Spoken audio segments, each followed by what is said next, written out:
All right, guys. So there's a couple things I want to talk about. Is the concept of calories in, calories out. There's a couple, I guess, issues with that. Is that not all calories are equal? We gotta remember that everything we consume has a certain effect. So different thermodynamic quality. So pretty much everything that you're consuming is not an equal calorie.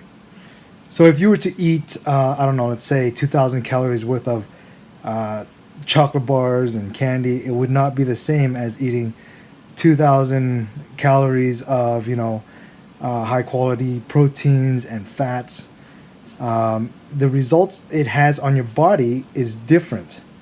One would actually make you hold fat, because again, there's an insulin response that is different when you're consuming simple carbohydrates versus high quality products that doesn't spike your insulin. So the reason why calories in, calories out is not the full picture when it comes to fat loss is because there's a hormonal response that is different based on the calories that you're consuming.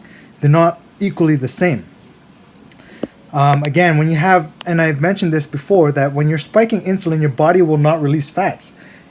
It's just how it is. Your body has to deal with that insulin and that blood sugar before it can actually start releasing fats. It signals your body to actually store fats. Okay, so it's not, and that's not a bad thing. This is probably going off tangent a bit, but it's not a bad thing because in nature this is normal and it's designed to help you store fat. Bears that go into hibernation use insulin to store fat. They're going to be hibernating and sleeping for months. You know what I mean? So for humans, it's the same design, right? We are readying ourselves for a season where there isn't that many things that we can consume. And on seasons where there's plenty, a lot of it is fruits and carbohydrates, stuff like that we can forage that helps us store fat for the seasons that we don't. So this is normal. Okay.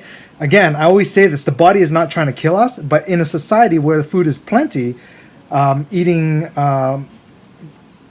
calories that comes from things that tell us to store fat is not ideal, right? And we got plenty of that.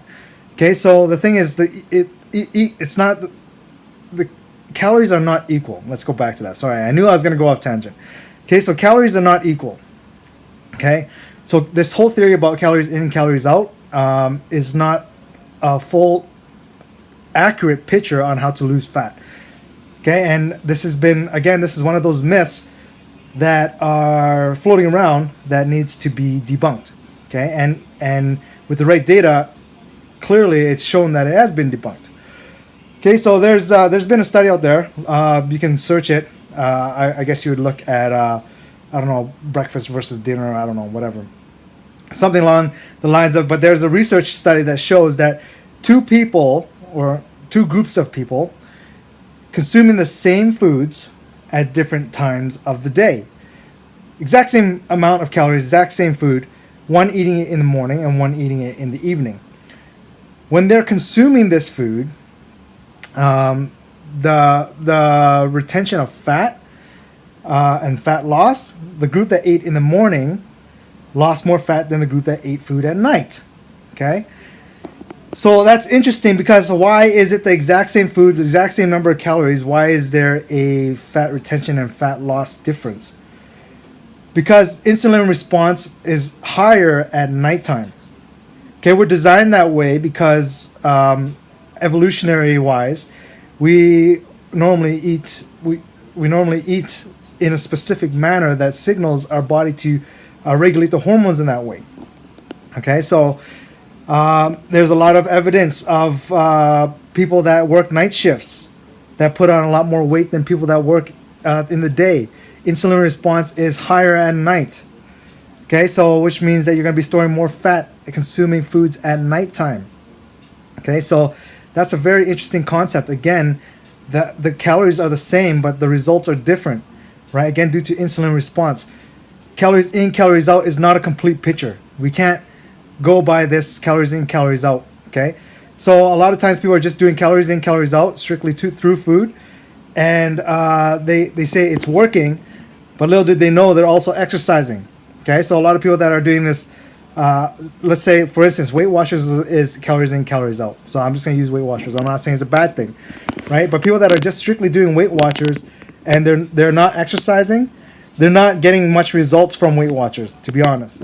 But once you add exercise, all of a sudden this magic thing happens where they lose weight. Why? Because the exercise itself is regulating the insulin. Okay, so if you combine the both calories in, calories out, as well as exercise to regulate that insulin, you're going to get a better response. So going back to it, fasting works because it regulates insulin.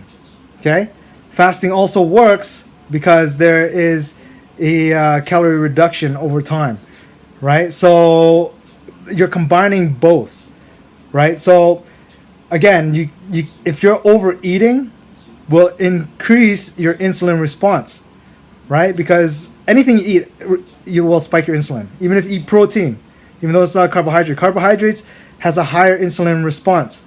So things such as fat and protein has a lower insulin response, but nonetheless, there's an insulin response. So overeating anything, you can overeat anything and you'll get an insulin response. Okay, so the fact of the matter is, it's hormones that regulate fat loss. It's not calories in, calories out. Now, if you're combining both of them, reducing your caloric intake, as well as exercise, of course, you're going to get a better response due to hormonal responses in the body, as opposed to thinking it's just calories in, calories out. Again, you can have a reduced amount of calories eating crap, right? Unless you're regulating it through exercise. And I talked about this in one of my other videos, if it fits your macros, where you can literally eat whatever you want, okay, and lose weight and actually gain muscle mass. You'll still look a little bit fat and so on and so on. But how does it work?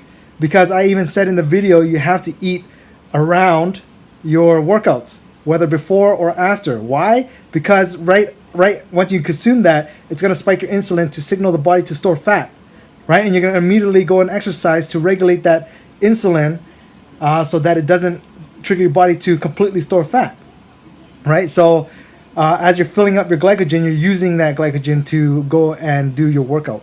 Okay, so there's a strategic method behind eating anything and getting results, and it's really a regulating insulin. I can't say it has nothing to do with calories. Calories it does, but it's more about the hormonal response that gives you the results that you want. Okay, so that's today's talk. I haven't posted anything on YouTube for a long time, so I thought I'd make this video. All right, see you later, guys. Remember, calories in, calories out is only part of the story. All right, okay, see you later, guys.